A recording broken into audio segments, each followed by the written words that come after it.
안철수 씨가 굳이 안 다루고 싶었는데 너무 터무니없는 소리들을 해가지고 도대체 이번에 그 신종 코로나 바이러스 관련해서 어떤 대책을 마련했는지 그리고 어떤 실언을 했는지 한번 같이 보도록 하겠습니다. 이외로도 그 민경욱 씨도 굉장히 얼토당토하는 소리를 하고 있는데요. 한번 같이 보도록 하겠습니다. 네. 의대 출신 안철수가 소개하는 우한 폐렴과 예방 대응책. 최근 정계에 복귀한 안철수 전 바른미래당 의원이 우한 폐렴에 대한 분석 내용을 소개하고 문재인 정부의 철저한 대응을 주문했다고 해서 제가 진짜 보기 싫었는데 굳이 한번 봤습니다. 예. 굳이 한번 봤어요. 대응책 4가지가 도대체 무언가 하고 봤는데 죄송합니다. 네, 아무튼 이 서울대 의대 출신인 안철수 전 의원은 신종 코로나 바이러스에 대해서 알기 쉽게 설명하면 코감기 바이러스라고 했어요. 그래서 의과대학 다닐 때 뭐 코로나, 코감기 하면서 외웠던 기억이 난다고 하는데 이게 무슨 뭐 이렇게 말장난 할 겁니까? 굳이 저런 그 코감기라는 얘기를 왜 하는지도 도대체 모르겠어요. 아니 이 상황이 굉장히 심각하고 실제로 중국에서는 그 사망자까지 발생하고 있는데 자기가 뭐 코로나 코감기 하면서 외웠다면서 심지어 이 코감기라 그러면 굉장히 뭔가 그냥 단순한 감기 같다는 생각이 또 들 수도 있죠. 근데 그러면서 또 저 사람이 하는 얘기를 보면 가장 초기 41명 환자에 대한 중국 내 리포트가 나왔는데 중증도가 25%로 사스보다 심하다고 생각해야 한다고 설명했습니다. 굉장히 심각한 건데 그에 대해서 저렇게 뭐 단순히 말장난 할 때입니까? 예, 정말 얼마나 그런 정치적인 감각이 없는지 저는 보면서 정말 혀를 끌끌 찼습니다. 그래서 그러면서 이 정부 대응에 대해서 첫 번째 환자 케이스는 잘 대응했는데 두 번째 케이스는 우한에서 병원까지 간 사람인데 집으로 돌려보냈다라면서 물론 보건소에서 모니터링하면서 그 다음날 조치를 했으니 조금 아쉽다고 평가를 했는데 그러면서 자신의 4가지 대응책을 제시를 합니다. 그러면서 하는 얘기를 한번 볼게요. 그 1차 방어선을 주축으로 이루어져야 된다고 합니다. 네, 강력한 조치가. 네, 그러면서 공항이나 항만의 검역소로 중국 전역을 대상으로 돌아오는 들에서 증상 있는 사람들을 자진 신고받고 열감지로 발병 가능성 있는 사람들을 걸러내는 조치가 필요하다. 일단 이거는 저도 아는 얘기예요. 네, 이걸 보시는 분들 중에서 혹은 구독자분들 중에서 이 얘기를 모르시는 분들이 혹시 계실지 모르겠습니다만 일단 이건 당연한 얘기죠. 이거 특별히 이건 어떤 많이 배우고 실질적인 대안을 내놓는 사람의 얘기라고 하기엔 그냥 누구나 아는 얘기입니다. 그래서 제가 더 중요한 얘기가 있는지 한번 또 알아봤습니다. 예, 두 번째 대안이 뭔가 하고 보니까 정부가 앞으로 나서는 것보다 전문가들에게 권한을 줘서 국민의 생명과 안전을 최우선 기준으로 두고 판단하고 결정권을 가지고 행동으로 옮기는 권한을 위임하는 것이 필요하다. 그러면서 우한폐렴 전문가위원회를 제안했다고 하는데 일단은 전문가한테 권한을 준다 안 준다를 떠나서 이 얘기 누가 못합니까? 제가 이분을 보면 진짜 뭔가 비판을 하는 건 좋아요. 비판을 하는 건 좋은데 일반 국민들은 특히나 현 정부에 대해서 뭔가 아쉬움의 목소리를 낼 수도 있다고 생각합니다. 당연히 문재인 대통령께서도 그런 비판해가지고 뭐라 한 적이 있습니까? 국민들은 실제로 과거에 노무현 전 대통령께서 국민들이 계란을 던져야 그런 걸 또 정치인들이 맞아야 속 시원하다는 그런 말씀까지 하시지 않았습니까? 근데 안철수 씨는 정치를 하겠다는 사람 아니에요. 심지어 그 대통령의 꿈까지 정말 전 어처구니 없다고 생각을 하지만 아무튼 대통령의 꿈까지 가진 사람 아닙니까? 근데 저렇게 아무나 그냥 이거는 그 초등학생도 할 수 있는 얘기 아니에요? 그러니까 증상 있는 사람 신고받고 열감지 발병 있는 사람 걸러내는 조치가 필요하고 전문가들한테 또 권한 줘야 되는 거 아니에요? 이런 얘기는 누구나 할 수 있는 거 아닙니까? 그러면서 또 세 번째를 봤어요. 그래 그 다음에 뭐가 있겠지. 세 번째 보니까 중국 내에 우리 국민들의 안전조치가 아니 이게 누가 못해요 도대체.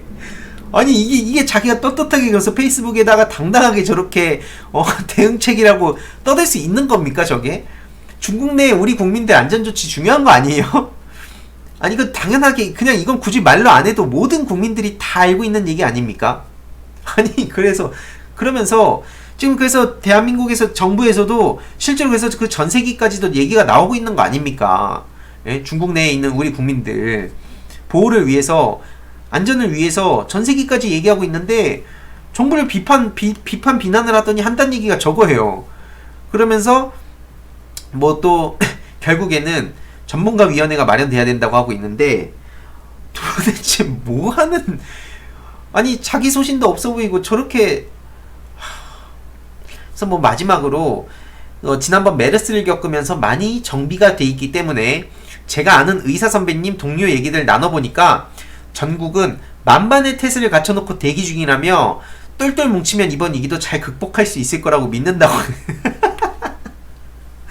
아니 그러니까 맞는 말이에요. 다 맞는 말인데 한마음 한뜻으로 똘똘 뭉치면 되니까 안철수 씨만 조용히 하면 돼요. 지금 정부가 본인이 말한 것 이상으로 더 열심히 하고 있고 실제로 굉장히 잘하고 있는데 저렇게 자기가 주목받으려고 이게 그 제가 정치인들 싫어하는 특성인데 주목받으려고 저러는 거 아닙니까? 한마디 거들라고 잘하고 있는 거에서도 괜히 딴지를 건다든가 근데 한마음 한뜻으로 똘똘 뭉치면 위기를 잘 극복한다 그러면 저런 말도 안 되는 누구나 아는 뻔한 대응책을 내놓을 게 아니라 에? 지금 현 정부가 자신과 신념이 다르든 정치관이 다르든 일단 국민의 안전을 위해서 우리가 똘똘 뭉치자라고 했으면 제가 진짜 처음으로 안철수 씨한테 박수를 쳐줄 것 같았어요. 근데 그런 것도 아니잖아요. 한마음 한뜻으로 또 자기가 무슨 말을 하고 있는지 모르는 거예요. 이건 전형적으로 그 자신이 지금 무슨 말을 내뱉고 있는지 하나도 모르는 거고 국민 정서가 어떤지도 하나도 모르는 겁니다. 그러니까 문재인 정부 뭐 자신과 생각은 다르지만 뭐 정치관과는 다르지만 지금 이 한마음 한뜻으로 똘똘 뭉쳐서 응원해야 할 때 이런 식으로 얘기했으면 진짜 진심으로 전 박수치고 이것만큼은 잘하고 있다고 얘기했을 겁니다. 근데 뭐 하는 거예요 저게. 낚여가지고 시간 낭비했다니까요. 그래서 제가 이 영상을 왜 굳이 다루냐, 안철수 왜 굳이 언급하냐, 이렇게 저처럼 굳이 혹시나 무슨 대안을 이렇게 마련했는지 뭐 무슨 대안을 주장하고 있는지를 혹시나 시간 낭비하지 말라고 제가 이렇게 굳이 다뤘습니다. 그래서 실제로 보면 안철수의 등 돌린 의사들, 이 과거 기사인데 동료로 생각 안 한다고 합니다. 그래서 실제로 과거에 안철수 씨가 대선 출마했을 때 여론조사를 보면 그 의사들이 총 785명의 응답자 중에 지지자는 178명에 불과했고 지지하지 않는다는 응답이 무려 69.4% 545명이었다고 합니다. 같은 의사들의 증언에도 따르면 그 동료 의사로 잘 취급을 받지 않았다고 합니다. 지금 이런 와중에 그 막말 제조기 민경욱 씨가 무한전세기 파견 검토를 신중하라고 또 존재감을 저렇게 표출하려고 했는데요. 지금 그 정부가 중국 우한에 남아있는 한인들을 실어오기 위해서 전세기 파견을 검토하고 있는 것으로 알려졌는데 민경욱 씨가 신중하라고 또 입장을 전했습니다. 그러면서 뭐 방역에 구멍이 뚫렸다면서 정부는 우한 사람들을 실어올 전세기 파견을 검토하고 있다고 하는데 만약에 당신 자식이 지금 저기 우한에 있었다 그러면 납득할 겁니까? 가능한 얘기입니까 이게? 정말 저렇게 생각 없이 뱉어대니까 욕을 먹는 거 아닙니까? 자유한국당이 왜 저렇게 공감대를 못 얻냐면 그 당시에 과거에 청와대 대변인 시절 박근혜 정부 때 청와대 대변인 하다가 그 세월호 그 말도 안 되는 참사가 일어났을 때 웃지 않았습니까? 그리고 또 전세기 파견 이런 얘기 안 나왔으면 뭐라 했겠습니까? 우한에 있는 한인들을 실어오기 위해서 어떻게든 정부가 노력해야지 지금 뭐하고 있냐라고 때리지 않았겠습니까? 뭘 하든 때리는 거예요 쟤네들은 그냥. 그래놓고 자기네들 또 표 한 표 달라고 저렇게 뻔뻔하게 우기고 있는 겁니다. 아무튼 이 구토 나오는 이 민경욱 씨는 그만 보도록 하겠습니다. 그래서 찾아봤어요. 그럼 민주당은 뭘 했나? 민주당은 지금 우한 폐렴 대응을 위한 검역법 개정을 추진한다. 2월 국회에서 처리하겠다. 이게 다르다는 거예요. 제가 괜히 무슨 더불어민주당을 응원하고 문재인 정부를 응원하고 이러는 게 아니라 지금 앞서서 대통령의 꿈을 가진 안철수 씨, 국민 누구나 아는 뻔한 그런 대안책을 내놓고 그러면서 뭐 자기가 무슨 말 하는지도 모르고 있고 민경욱 씨는 그냥 반대를 위한 반대를 하고 있고 근데 민주당을 보면 이번에 그 설 명절 관련 민심 보고에서 우한 폐렴과 같은 신종 감염병에 대한 대응력을 높이기 위해 검역법 개정안 처리를 서두르겠다며 2월 국회 내 처리 방침을 밝혔습니다. 이거는 그 기동민 의원이 발의한 검역법 개정안을 의미한다고 하는데요. 이 법안은 감염병의 위험도에 기반한 검역관리, 지역사회 연계를 통한 해외 감염병 통합관리, ICT 기술을 활용한 그 정보검역 제도 체계화, 선진 검역 체계 강화 방안 마련에 필요한 사항을 구체적으로 규정하고 있는데요. 이 법안은 지난해 12월 그 법제사법위원회에 계류돼 있는 상황이라고 합니다. 그래서 이 우한폐렴 등 신종 전염병이 언제 어디서든 발생하면 국민에게 피해를 줄 수 있는 상황이라서 이에 대한 대응 체계를 강화하려는 것이라며 법안을 처리해 정부가 효율적인 방역 체계를 구축하도록 해야 한다고 강조했습니다. 이거는 어떤 지지하는 당을 떠나서 한마음 한뜻으로 뜻을 합쳐야 될 때죠. 그래서 이외로도 국민 건강, 안전에 직결되는 법안도 조속히 통과시키겠다고 강조했는데요. 노후 경유차 효율적 관리 등을 통한 미세먼지 감축을 위한 법안, 가습기 살균제 피해자 지원 내용을 보완하기 위한 법안 등을 조속 처리 법안으로 예로 들었습니다. 이외로도 금융소비자 피해 방지를 위한 금융소비자법 개정안도 조속히 통과시키겠다고 밝혔고요. 또 이외로도 권력기관 개혁을 위한 입법 작업에도 박차를 가하겠다고 밝혔습니다. 그래서 이 헌법재판소에서 위헌, 헌법 불합치 결정을 내린 사안들과 관련한 입법도 서두르고 있고요.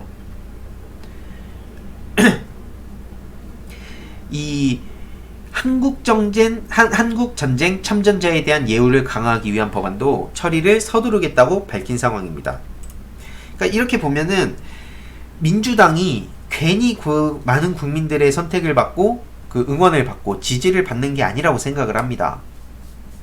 앞서 보셨듯이 계속 지겹도록 새정치를 외치고 혁신을 외치는 안철수 씨, 자기가 뭔가 문재인 정부를 까면서 새로운 엄청난 대안이 있는 것처럼 4가지 대응책 이러면서 그렇게 거창하게 떠들었는데 알고 보면 그냥 우리 국민들 다 하는 얘기 그냥 한 거예요. 그래서 심지어 마지막에는 국민이 한마음 한뜻으로 뭉쳐야 된다고 하더니 그러면서 문재인 정부에서 지금 이렇게 전세기 파견한다든지 이런 거에 대해서 민경욱 씨 지금 저렇게 비난하고 있는데 그런 거에 대해서나 좀 비판을 좀 하세요. 아니 도대체 한마음 한뜻으로 힘을 합쳐야 될 시기에 자기 존재감을 뿜뿜하려고 하고 있는 거예요 이게. 그러니까 정말 이렇게 어처구니가 없는 정치를 하고 있고, 자유한국당 같은 경우에는 어떻게든 현 정부, 그러니까 이거를 마치 신나가지고 지금 자기 정치적으로 이걸 이용하려고 하고 있어요. 국민들은 이 신종 코로나 바이러스에 굉장히 많은 불안감을 느끼고 있는 상황인데 이거에 대해서 신나한 것 같아요. 저런 사람들 보면 정말 신나가지고 어떻게든 정부 때리고 현 집권 여당 민주당 공격하려고 안달이 난 것 같아요. 그러니까 이런 걸 보더라도 얼마나 저들이 정치를 여태까지 말도 안 되게 이용해 왔는지. 그러니까 이제 그 국민 유튜브나 팟캐스트 등을 통해서 국민들이 그들의 말도 안 되는 행동에 대해서 눈을 뜨고, 그러니까 이제 사회가 많이 변해가고 있다. 앞으로도 바꿀 게 정말 많지만 정말 그 중요하다고 생각을 하고요. 특히나 이 최근에 중국이랑 자꾸 그 엮으려고 하는 게 좀 많이 느껴져요. 중국 우한 폐렴이라고 하는 것도 일종의 프레임 형성하는 게 아닌가 하는 얘기도 좀 나오고 있거든요. 그러니까 이 우한, 중국, 그러니까 특히 신종 코로나 바이러스라고 부르는 게 전 맞다고 생각해요. 왜냐면 그 명칭이 원 명칭이 그거거든요. 그래서 이게 왜 그러냐면 지금 조선일보라든지 이런 언론에서 어느 순간부터 계속 그 우한 폐렴이라고 갑자기 바꿔서 부르기 시작을 했고, 또 해외나 다른 뉴스 막 이런 거 보도되는 걸 보면, 여러 언론사에서도 계속 다루는 걸 보면 그 해외에서는 유독 그 신종 코로나 바이러스라는 걸 좀 강조하고 있는데, 이 뭔가 국내 특히 조선일보 같은 데서는 우한, 중국 우한 폐렴이라는 걸 강조하면서 어느 순간 중국인 입국 금지가 청와대 청원을 수십만 명을 돌파했습니다. 굉장히 빠른 속도로.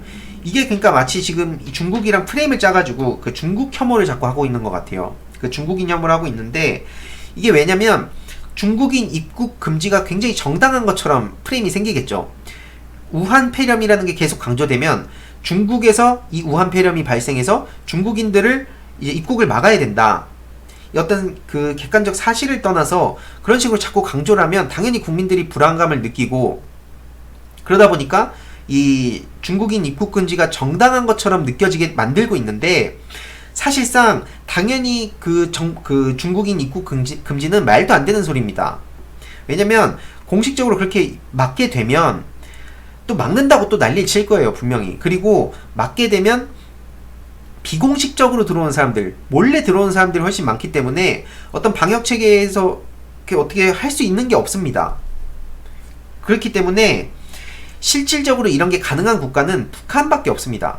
지금 우리나라가 어떻게 그렇게 폐쇄적으로 이런 걸 할 수 있지도 않고, 분명히 막 그런 식으로 계속 그 중국인 입국 금지에 대해서 계속 여론을 확장시키려고 엄청나게 노력을 할 거예요. 지금 야당이라든지. 그러니까 이게 현실적으로 이걸 막을 수가 없는 건데 계속 그런 걸 부추기려고 한다는 겁니다.